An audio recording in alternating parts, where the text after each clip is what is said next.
नमस्कार मित्रों, मैं शायर 50 दिन 50 कविताओं का आज 20वीं दिन और 20वीं कविता का वक्त हो चला है।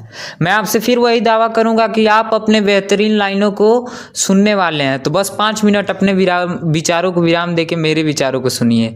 इस कविता से नारी और लड़कियां इतने ज़्यादा रिलेट करेंगी कि ये कविता लिखना मेरा सफल हो सकता है अगर वो अपने कमेंट में मुझे बताएं, और तो मुझे अगले कविता का प्रेरणा भी मिलेगा। तो बस शुरू करते हैं। जब धरती को सुंदरता और चाहिए थी जिम्मेदारी, जब धरती को सुंदरता और चाहिए थी जिम्मेदारी, तब ईश्वर ने संरचना की एक अद्भुत नारी। लेकिन अब लगता है एक खास समाज में रहते हैं जहाँ भेदभाव, ऊंच नीच, लड़का लड़की कहते हैं। नारी का अधिकार नहीं है, उन पे दोष सारा जाता है। लड़की का पेट में जांचकर भ्रूण हत्या में मारा जाता है। बोझ लगती है बेटी तभी मारने को सोचती है। एक नारी ही लड़की होने पर क्यों भगवान को कोसती है। यहाँ बेटे को सारा राजा का पद और सारा प्यार दिया जाता है। परिवार के शान के आगे एक बेटी को मार दिया जाता है। बेटी को काम और परिवार का अत्याचार मिला, बेटे को तो कक्षा और शिक्षा का अधिकार मिला। पापा की परी कहते हैं और पंख रहे हो काट, कुछ छोटी सोच ने रखा है समाज को बांट।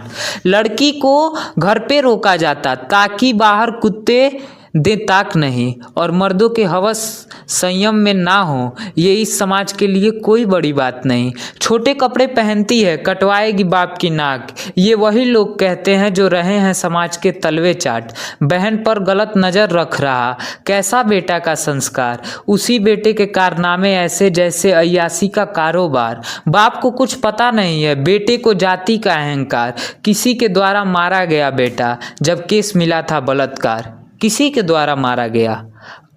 पूरी गलती लड़की की परिवार पूरा भड़का है, पूरी गलती लड़की की परिवार पूरा भड़का है। लेकिन कोई क्यों सोचे असुरक्षित महसूस करने के पीछे भी कोई लड़का है। फिर चलती है बात शादी की, लड़की अकेले रोती है, अफसोस कुछ कह नहीं पाती, अपने आत्मसम्मान को खोती है। वो टूट चुकी है अंदर से और कोई उसके साथ नहीं है। वो कहना चाहती बहुत कुछ है, बस पहले वाली बात नहीं है।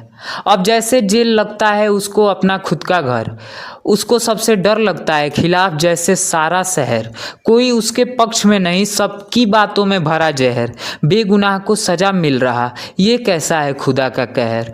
वो रूठ कर जिंदगी से गलत कदम उठाती है, फिर एक दिन उस बेटी की आत्महत्या की खबर आती है। पुलिस पूछताछ करती है, किसका दोष सारा है। बेटी की लाश चीख रही है, मुझे समाज और घर वालों ने मारा है।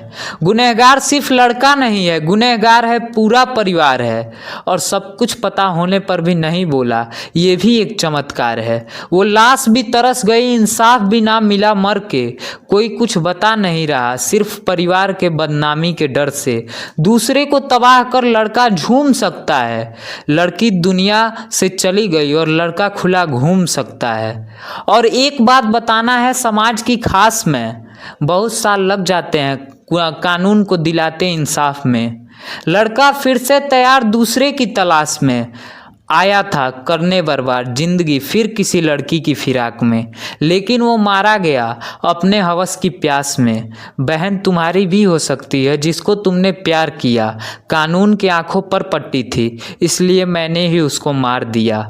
किसी की माँ को गाली दे रहे, आदत कैसी तुमसे जारी है। किसी की माँ को गाली दे रहे, आदत कैसी तुम में जारी है।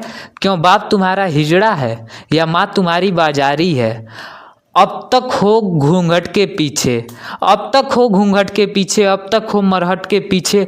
अब समाज को छोड़ो, अगर संयम से नहीं मिले अधिकार तो सारे बंधन को तोड़ो। नारी अब बोलो, आगे बढ़ प्रश्न करो, समाज से पूछो ये सब क्या है। क्षमता को दबाकर रखना भी क्षमता की हत्या है। बहलाया फुसलाया नारी को अंधी कर, चंडी कह पूजा और रख दिया मंडी पर। हर पक्ष में आगे हो नर इसका अधिकारी है। क्या नहीं खुलती आंखें नारी या बस नारी बेचारी है। जब हम लक्ष्मी को पैर से नहीं लगा सकते, हक क्या है नारायण की वो लक्ष्मी पैर दबा सकते। ये प्रेमचंद के कुछ शब्द सुनकर हर नर हैरत में आता है कि जब नर पूर्णतः विकसित करता है तब औरत बन जाता है, जब नर पूर्णतः विकसित हो जाता है तब औरत बन जाता है। मेरे शब्द पे आश्चर्य? अरे आपको कभी बाजारों में नहीं बिकता है। मेरी सिर्फ उम्र छोटी है, कलम बातें बड़ी लिखता है। अगली कविता से मिलेंगे, आपको फिर अगली कविता अच्छी लगेगी, ये मैं दावा करता हूँ। आप इस कविता को शेयर करें।